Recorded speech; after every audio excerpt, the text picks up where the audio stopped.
I had the first debate, and after that, Biden was down 21 points. And they went to him and they said, "You're going to lose, you can't win, you're out." This is a coup, by the way. This guy had 14 million votes. We're going to put in somebody else. The last person was going to be Kamala Harris, but then they decided to be politically correct, and she got the job. She was the last one. There were 14 people mentioned. She was number 15, and she got the job. And if you saw her with Oprah the other day, or if you saw some of these interviews, there's something going on up there. We just had 4 years of that. We can't have another 4 years. Not going to happen.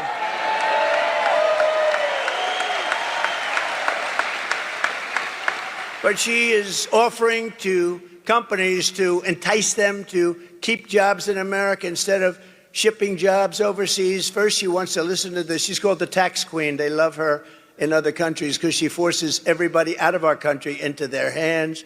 The tax queen is demanding a 33% tax hike on all domestic production. Now, you can hate companies and all that, but they fuel growth and they fuel jobs, they fuel everything. You tell these companies, they don't care. They just assume be in Europe. They just assume they don't care. They want to go best price, it's called, best deal. And they're going to leave our country in droves if she does that. It's nice to say you're going to pay 33% more. And one day you'll read, oh, gee, so-and-so, they just signed with China. They just signed with Germany. They just signed with Great Britain is dying to have. They'll give you free tax.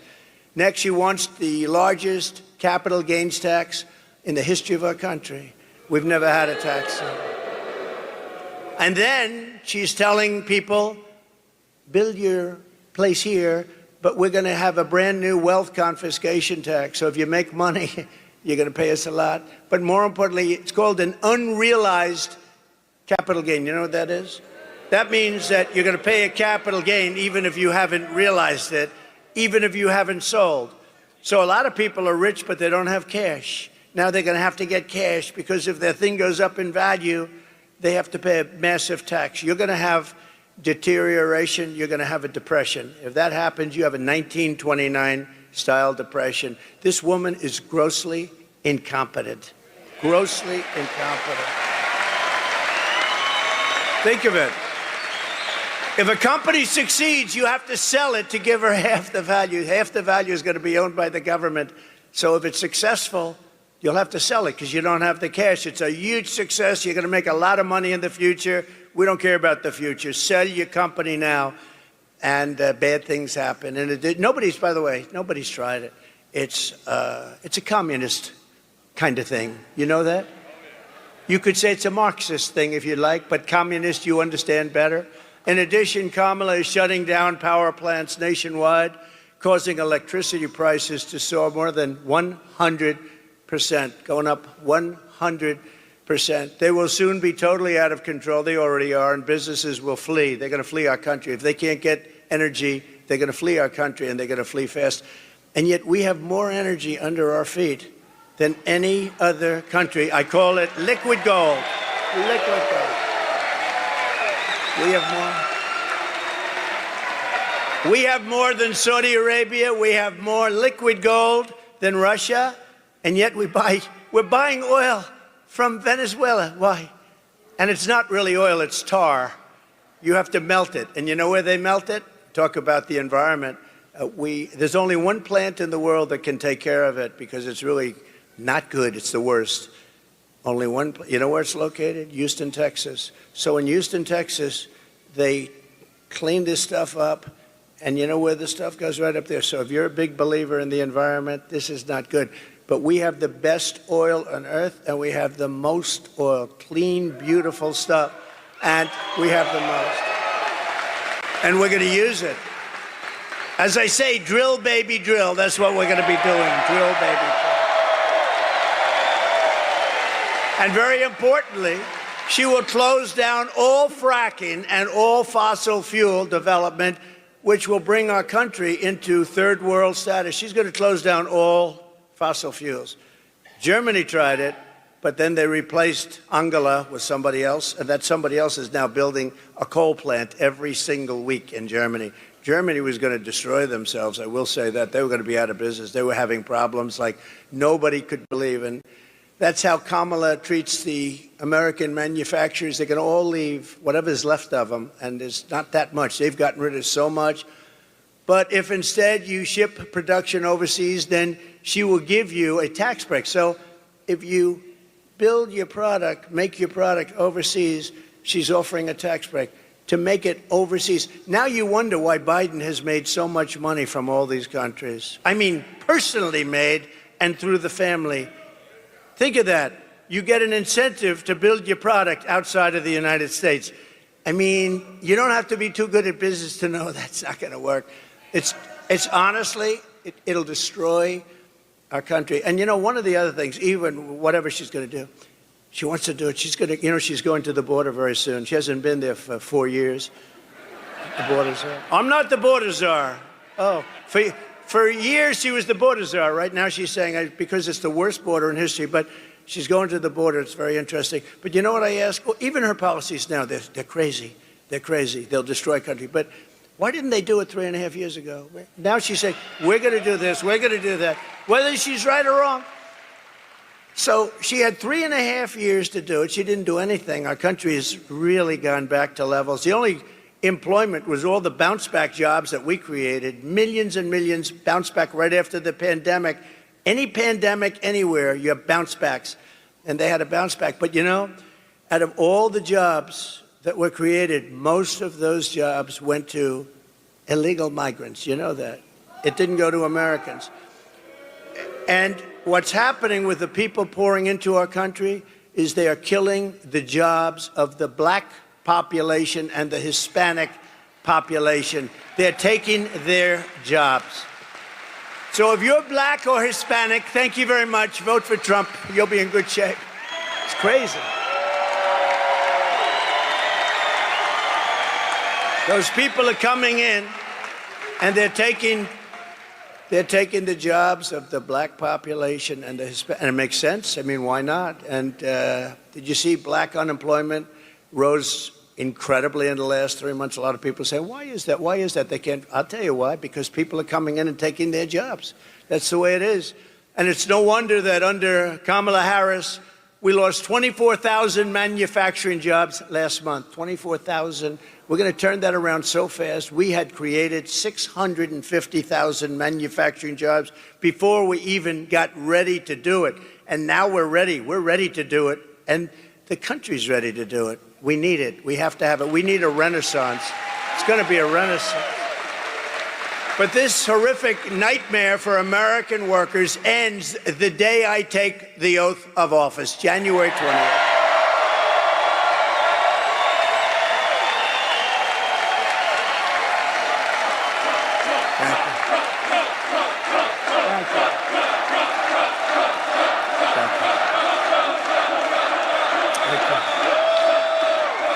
Thank you very much, everybody. Thank you. Thank you very much. So, listen to how good it is. It's so easy. It's so easy. China's used it for years, but we have a better plan than them. But they've used it for years. They can do whatever they want. You know, we have to go through certain hurdles, but not much. The centerpiece of my plan is for a manufacturing renaissance, which will be a 15% made in America tax rate. In other words, if you make your product in America, so the tax rate was practically close to 50%.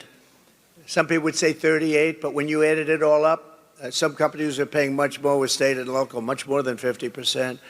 But I got it down to 21% through Congress. Can you believe we got it through Congress? A lot of people say it was the greatest thing we did. I think maybe rebuilding the military was the greatest thing. Maybe the creation. Maybe the creation of Space Force was the greatest. You know, we were being beaten badly in space, and now we're the leader in space. China and Russia were eating our lunch, and now we're eating their lunch. And we did so much. We gave you before the greatest, the biggest tax hikes in the history of our country, and the greatest regulatory cuts in the history. Think of it. We gave you, we took their tremendous tax hikes. We gave you the greatest tax cuts in the history of our country, bigger than Ronald Reagan's tax cuts, bigger than anybody's. And the hikes, they want to do it now. They want to hike your taxes at levels that we've never had before. 80%, 70% was a number that she thought sounded good. But we gave you the biggest tax cuts in history, and now we gave you the biggest regulation cuts, and that's how we had that tremendous growth. That's how we had the greatest job production in history. But this is going to blow that away. We're cutting the business tax now. We brought it down to 21%.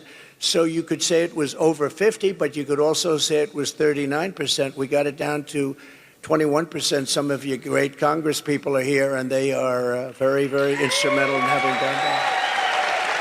But now we're cutting the business tax from 21% to 15%, which makes us the most competitive tax anywhere on the planet, but only for those who make their product in the USA. See, that's an incentive. So we already cut it to 21%, and it was the 21%, that big cut, it was the 21 plus the regulatory cuts that gave us the greatest economy in our history. It was the greatest economy in the history of our country. And now what we're doing is taking it one step further, and a bigger step, actually. We're bringing it down to 15. Now we're the most competitive in the world. At 21, we were pretty good. At 15, we're the most competitive. People are going to be pouring in, companies are going to be pouring in, and we're going to continue with the regulatory cuts, and that'll be at a level, you know, we already beat every record for regulatory cuts. The problem is that Biden and Harris have put many of those regulatory cuts back in the books, and they didn't do anything. They were old, stayed. All they did was stop business. But we have U.S.-based manufacturers will also be rewarded with expanded research and development tax credits. You'll be able to write off 100% of the cost of heavy machinery and other equipment in the first year. And full expensing for new manufacturing investments. So you're going to get full expensing. In other words, you have a one-year write-off. You buy something, you have a one-year write-off, which gives you... I did that 1 year. We had a 5-year deal. During the period, you had a 1 year, you had a write-off, you take it off. The business boomed, and it was coming in at levels never seen before. And had we not been interrupted, and make sure there's no cheating in this election, please. What a different world we would have had. But it all helped to build the sprawling, state-of-the-art plants our country needs to be an industrial superpower in the modern world. We're going to have companies pouring into our country under this plan. And under my plan, we will cut energy and electricity prices in half within 12 months. And that means for your homes, too. We will commit, because of the fact that we're lucky. You know, China does not have this. Can you imagine? They want to go to electric cars, our people, but we don't have the product for electric cars. We have the product for gasoline-powered cars under our feet, and hybrids. And we want to have electric cars. Hey, Elon Musk is great, right? He makes an excellent car, an electric car. And he endorsed me at a level that you wouldn't believe. Every day he said, we got to have Trump. He's a great guy. And he understands his product is phenomenal. And there's a great place for electric cars. But you have to have gasoline-powered cars, too. You have to have hybrids. You have to have everything. You know, the new thing, and I'm sure Elon will get it if it's any good, but it's got one little problem. It explodes. Hydrogen. They say the new thing is hydrogen cars, but they're having a problem. If it explodes, you end up about 7 blocks away and you're dead. So personally, I don't know about you, but I'm going to take a pass. But maybe they'll figure it out, but right now I wouldn't recommend it. But there'll be other things happening, and they'll be great. But we don't want to have, they have the electric mandate. We'll be ending the electric mandate, all electric cars. We'll be ending that immediately. But more importantly, we will be able to quickly double our electric capacity, which will be needed to compete with China and other countries on artificial intelligence. You know, to do artificial, which is a big hot thing that's happening now. They say it's the next big wave. I don't know. It's comes with risk, but it's the next hot thing. But it needs massive amounts of electricity. So if you took all of the electricity in our country right now, which isn't enough, because in California with Governor Newsom, you have blackouts and brownouts. How about him? He wants to go all electric cars, but he can't give you air conditioning in the summer, right? Let's go all electric, but we have a blackout every 10 seconds. It's crazy. It's crazy. But we're going to do things that nobody has ever really had the courage to do, but it doesn't take courage. It's common sense. You know, we're the party of common sense, okay? We're conservative, all that stuff. Who cares? We are the party of common sense. We will build new power plants. But think of this, the electric. So if you took all of the electric that we have right now in our country, you need that more than doubled to be able to compete with China. So they need more than double the electricity that we currently have to have the artificial intelligence, which will be a massive field. And China is already building plants, electric plants. And we have a problem because we have things called environmental impact statements and various things you have to go through. I will get them approved so fast because China doesn't really need approval. President Xi says, okay, build that plant. That's the end. There's no environmental impact statement. I would ask him, President, do you go through an environmental impact statement? He says, I am the environmental impact statement. With us, you go through years and years of torture, but we're going to do it on an expedited basis. And with the lowest energy prices on earth, we will have the lowest energy prices on earth because we got lucky. We're right on top of the best stuff in the world. And I'll put Anwar back into play. You know, for Ronald Reagan couldn't do it. Nobody could do it. They couldn't get it done. Anwar in Alaska, the biggest field probably in the world, maybe bigger than Saudi Arabia. I got it done. I was so proud of it. I got it done. In his first week, they terminated it. The biggest field anywhere in the world that would supply Asia, would make so much money, would pay down debt so fast. And Biden rejected it. And when I terminated the Russian pipeline, Nord Stream 2, Biden approved it. But he terminated our pipeline, which is Nord Stream, right? The Nord Stream is the Russia, which is Keystone, the Keystone XL. He terminated our pipeline, but he approved the Russian pipeline, Nord Stream 2, going all over Europe, heading to Germany, but going all over Europe. And I just said, what the hell is going on? This was early on. This is in the first weeks of his administration. And I said, what's going on? And then they say, so think of it. I terminated the Russian pipeline, and then they said, Donald Trump was very friendly with Russia. That was the biggest thing that they've ever done, and I terminated it. When he came in, one of the first things he did is he approved the pipeline that I terminated, and they say, I was nice. That was the biggest. Putin told me, if you're like this, I would hate like hell to see if you were bad. They say that you've been nice to me. You have not been nice to me.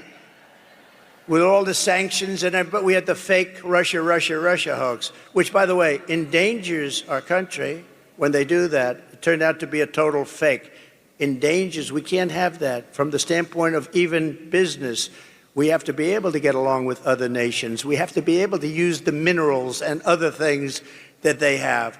But we have to make the proper deals, because with the proper deals, there will be nobody on earth that can compete with us in business. We will attract energy-hungry industries. There are a lot of industries will never be able to make it in certain areas because they don't have energy, but we have energy-hungry industries that will attract them from all over the planet, meaning millions and millions of blue-collar jobs and jobs of every type. To slash burdens on workers and businesses, we will cut 10 old regulations for every one new regulation. And I did that for 4 years, and we got it up to 7 for 1. Nobody's ever seen. I cut more regulations than any president in history in 4 years.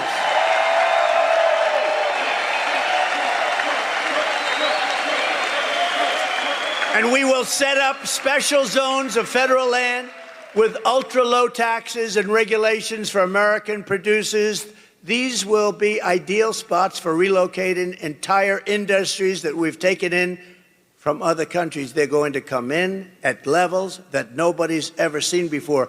They want to be here. They want to be, but they were forced to be out because in this country, we were so unfriendly in so many different ways, but especially with our tax policy.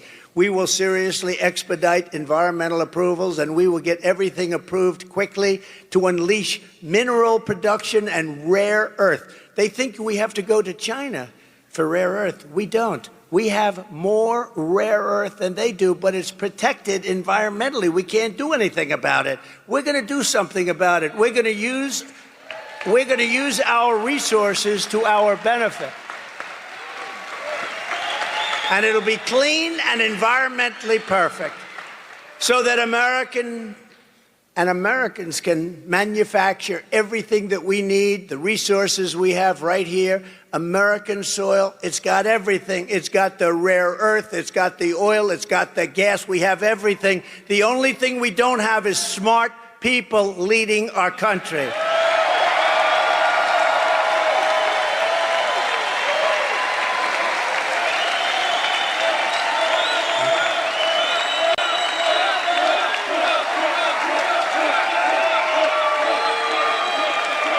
Thank you very much. We're sitting on trillions and trillions of dollars under our feet, and let's use that to make America rich again. Is that okay? We'll pay off the debt. We'll reduce your taxes. It'll be a beautiful thing. You'll never have this. It'll be a renaissance. It'll be a golden period. It'll be a beautiful period. Finally, to exploit these pro-manufacturing policies, their full potential is going to happen. It's going to happen very quickly. I will appoint a manufacturing ambassador whose sole task, and it'll be a great one, will be to go around the world and convince major manufacturers to pack up and move back to America where they want to be. They want to be. For years, we watched other countries steal our jobs. Now we are going to be going after their jobs and bringing them back to America where they belong and where, frankly, they want to be. They want to be. If Kamala Harris gets 4 more years, she will deindustrialize the United States and destroy our country. We will become virtually a banana republic. We will be destroyed. Their plans are horrible. And if they wanted their plans, again, I say it all the time. I said it during the debate, where, by the way, we absolutely destroyed her, except for the fakers on a microphone. Oh, she did very well tonight. She did very well. She did very well. She couldn't put 2 sentences together. Take a look at her answers. And it was 3-on-1, too. ABC ought to be ashamed. It was 3-on-1.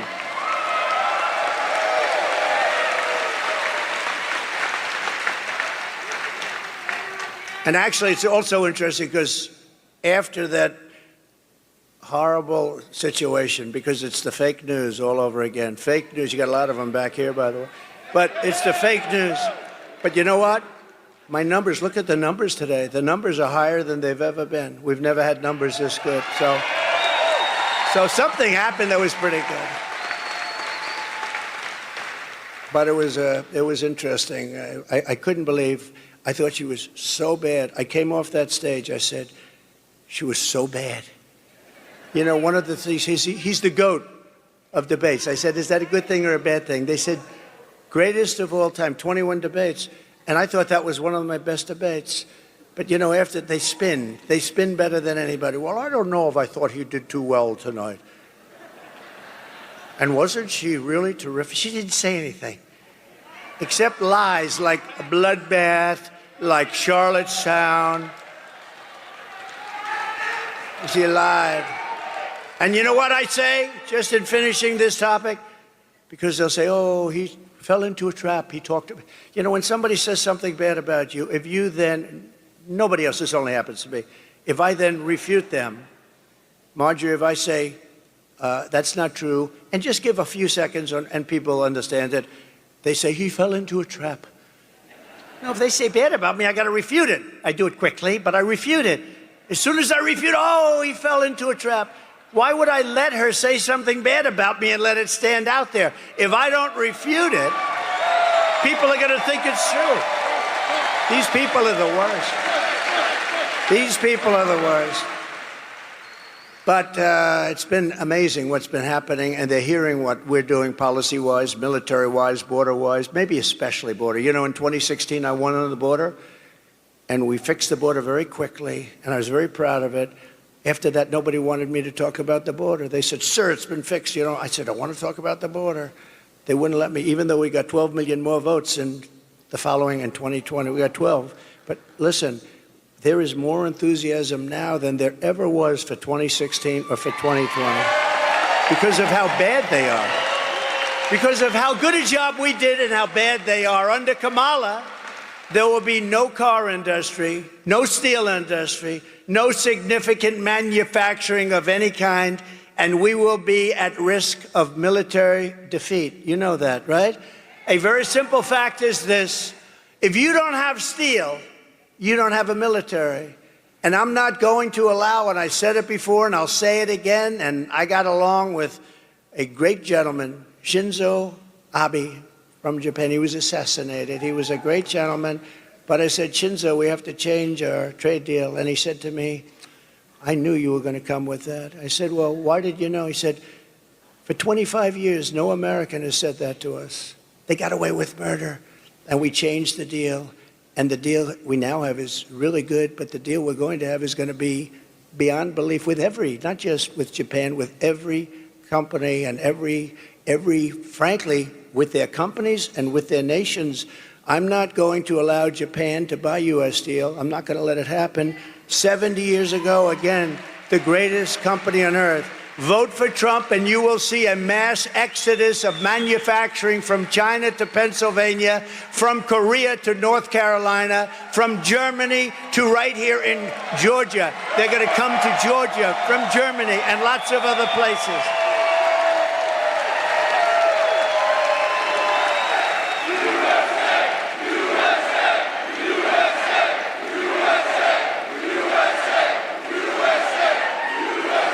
And no matter where I go, and I go to a lot of places, we're definitely outworking the opposition. She'll go to one place in 3 days. I say, why can't I do that? Yesterday I was in Pennsylvania. I made 5 stops, 3 speeches. People say, how do you do it, sir? Then I said, where am I going tomorrow, sir? You're going to Savannah. Oh, what time are we leaving? 8 o'clock in the morning. Oh, great. I got home. You get home at 11, 12, 1 in the morning, 2 in the morning. When am I going tomorrow? I'm going to Savannah, Georgia. Well, I love you, but I wouldn't mind leaving at 11 or 12 or 1. I'd be just as happy to be on.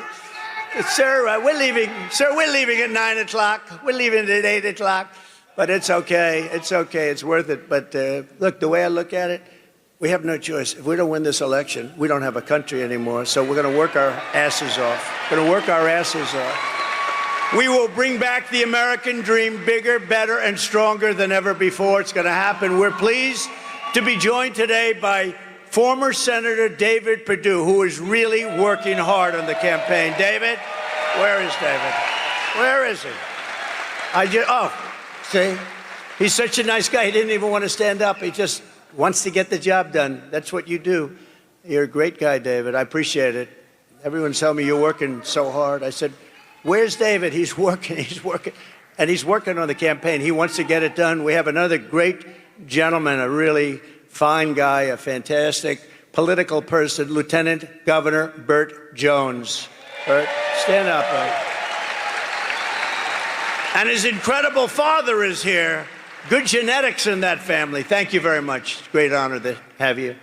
Representatives, and these are warriors, Buddy Carter. Buddy. Warrior. Great guy.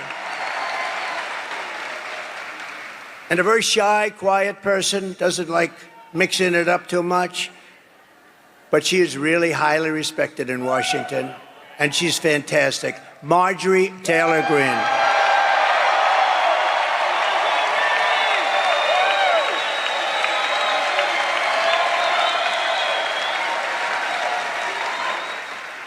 And, of course, a woman that we all love, and especially we love her in Georgia, Alveda King. Thank you very much, Alveda, for being here.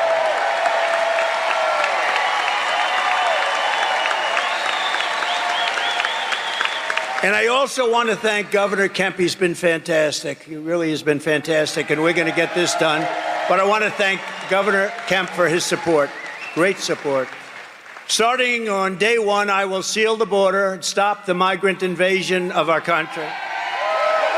After almost 4 years, border czar Kamala Harris has decided for political reasons that it's time for her to go to the border. Finally, she's gone to the border 4 years. What a disgrace that is, that she waited so long, allowing millions and millions of people to enter our country from prisons and jails, mental institutions and insane asylums, and criminal cells all over the world, not just from South America, but many of them are terrorists, and they are coming from Africa. They're coming from the Congo, large numbers from the Congo. They're coming from the Middle East. They're coming from Asia. They're coming from South America, but not only South America. They're coming from all over the world. It's really just what they're doing to the fabric, to the guts of our country. It's not even believable. And you see what's going on. You see what's going on. They're taking over towns and cities, and they're taking them over with weapons. They're taking them over with weapons that are military-quality weapons. Where the hell are they getting the weapons? But she's trying to con the public that she did a good job at the border. She's actually saying, no, I did a good job at the border. Remember, you know, when she says we're working on the border, she still has airplanes flying in loaded up with migrants over the border. She thought she wouldn't get caught. It took them about 2 years to figure that one out. It was a little strange. Brand new, beautiful, large Boeing jets are landing in airports all over our country, and migrants are getting out. It took a little while to figure that one out. So they talk about the border, but they have planes to this day flying in loaded up, hundreds of thousands of people being flown into all parts of our country, destroying our country. And she's destroyed the very fabric of our nation, allowing 21 million people to come in, at least, into our country. And think of it, totally unvetted, from places unknown, no checks, no names, no nothing, just come on in. But they do. They come from prisons and they come from mental institutions. It's a terrible thing. And many, many terrorists at levels that nobody's ever seen before. You know, during my 4 years, I saw the other day, they had 1 year where they had zero. I don't believe that. This was done by Border Patrol. Oh, you know, I have you know my all-time favorite chart in history, right? I have a chart that's my all-time favorite. I love that. Is it around? Is it around?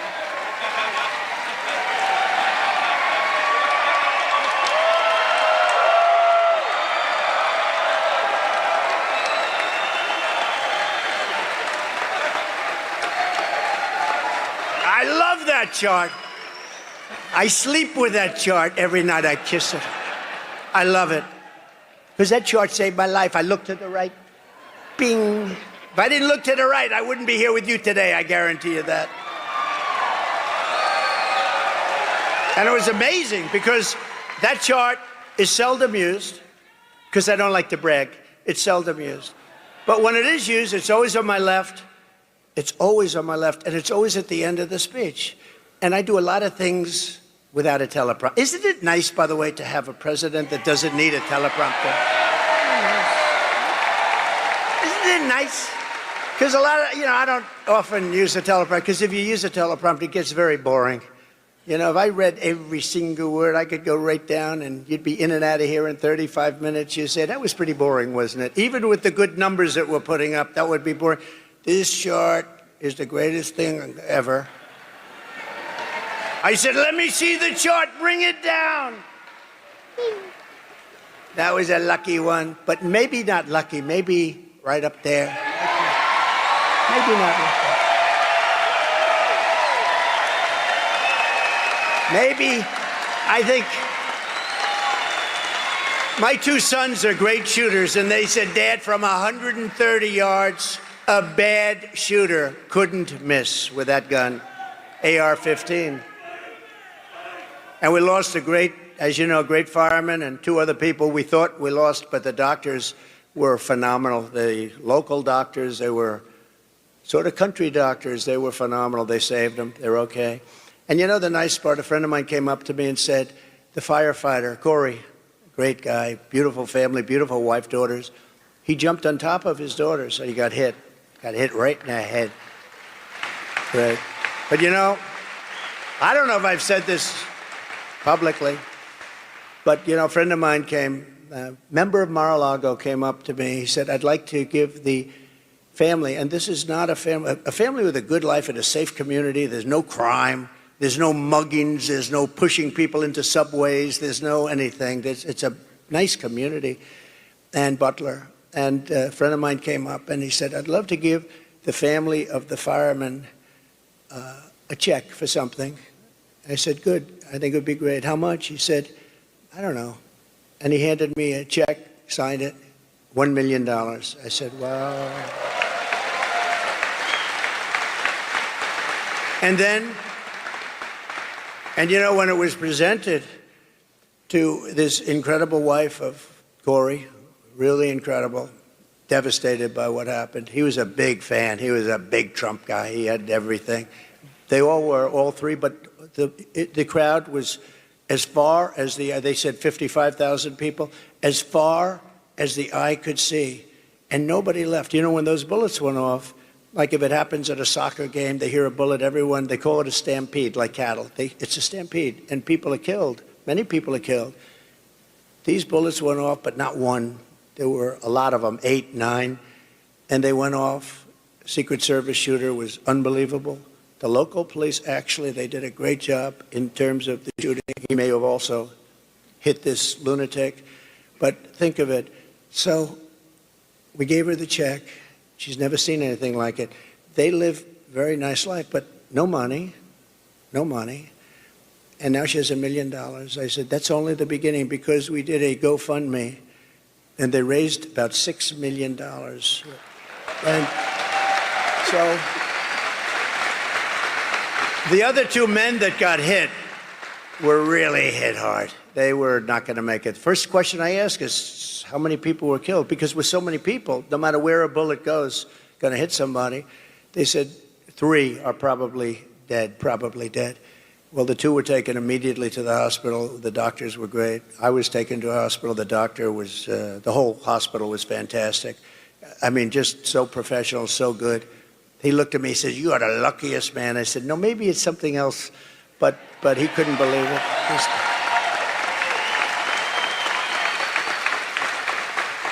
The doctor said, you know, sir, this would be a good day for you to go to the lottery and buy a nice ticket. Because what happened here, I've never said anything like that. But, you know, look, some very good things happen. You know the nicest thing when people say, it was God, and God came down and he saved you because he wants you to bring America back. So many people say that.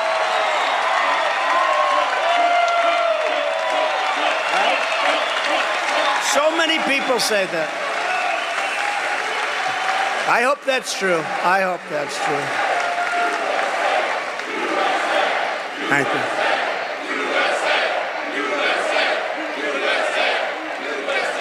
And then I had a little more of God's help about 2 months later. You saw that, where a brilliant Secret Service agent, that's all you can say. You know, a lot of people, when they walk down grass, beautiful flowers, very thick shrubs, everything beautiful, they could say, oh, what beautiful, oh, isn't this guy nice? He wasn't looking at this guy. This guy was no games, and he was walking down the middle of that fairway, and he's looking over. And what does he see? He sees a rifle, just a small part of a very big weapon. And he sees a small part of a rifle, the barrel, coming out of very heavy shrubbery. Who's going to see that? Not a lot of people. And he didn't say, who's over there, please? May we talk? No, he took his gun and he started shooting him. And the guy dropped his... So think of that. That's, you know, that's... Nothing's in the category where I have to turn to right. You have about 1/8 of a second where you're safe. But I'm telling you, God was watching there too, because you needed somebody really sharp. I give Secret Service a hell of a lot of credit. These are, look, they've been hit hard because of Butler, because, the building should have been taken care of, and they understand that. But when I went down, I had 4, 5, 6 people right on top of me, and there were bullets flying right over our heads. A lot of bullets were flying right over our head. They were not sitting back and taking a pass. They were not saying, well, gee, I'm not going to go over that. That's dangerous stuff. They were on top of me in seconds, and you got to give them a lot of credit. But here you have to give them credit, too, because this agent, I would have been in that location within 10 minutes, right? And right next to the guy, practically. And this guy spotted, shot. But how about this? He then ran. There's a fence in between, cyclone fence. And he then ran across the street, down the block to get his car. Only a woman could do this because men aren't smart enough, I'll tell you. And a woman, pretty busy road, Congress it's called, and pretty busy, but she didn't like the way he looked. Now, I see people running all the time. I don't like the way they look, but I don't follow them. She didn't like the way he looked. He looked very suspicious. He was running like wild because he had to get away from the Secret Service. And his car was about a block away. She followed him, stopped right behind his car, and started taking pictures of his license plate. Who would do that? Who would do that? And I asked our great sheriffs in Palm Beach, I said, so if this happened 1,000 times, how many times would somebody follow somebody and take pictures of the license plate? He said, maybe none. That's right. I mean, that's luck too, or something. But this woman is incredible. And once they had the license plate, they had him in a high-speed chase down the highway. But once they had the license plate, it was over. If they didn't have the license plate, he would still be out there. I wouldn't be very comfortable. I would say, I wonder if he's in this audience. I'd say, where is this lunatic? But this woman was, what she did was amazing. So I've had a very interesting experience for the last couple of months. My profession is a very dangerous one. If you think of it, it's far more dangerous than auto races. 0.1% of the auto races die. 0.1% and a little more of the bull riders, that looks nasty, doesn't it? Die. Presidents, I don't want to tell you the percentage, but it happens to be a very dangerous profession. But the only thing I can say is they only go after consequential presidents. That's true. They only go after consequential presidents. So we are consequential. We're going to be even more consequential because we're going to do things that nobody has ever been able to do in this country. When Kamala is seen at the border on Friday, she will pass hundreds of miles of wall that was built by Trump, and it's wall that really works. And that's why we have, if you look at the arrow on the bottom, the red arrow on the bottom, that was the week I left office. That's the lowest level of illegal immigration in the recorded history of our country. Look at that. Oh, every time I love it, I just go crazy. I love it. But that's the lowest level of illegal immigration. And that includes drugs, and it includes lots of other things. Drugs are now coming through our border at about 10 times. We talk about the illegal migrants, but the drugs are pouring through. Fentanyl is pouring through. I had it down to the lowest level, and I had to deal with President Xi in China that he was giving the death penalty. He was going to give the death penalty to anybody, because that's their penalty over there. That's why they have no drug problem. They have the death penalty for drug dealers. He was going to put this category, those that make fentanyl and ship it to the United States was going to get the death penalty. And I told him, if you don't do that, we're not going to do trading with China. We're going to go cold turkey. We're not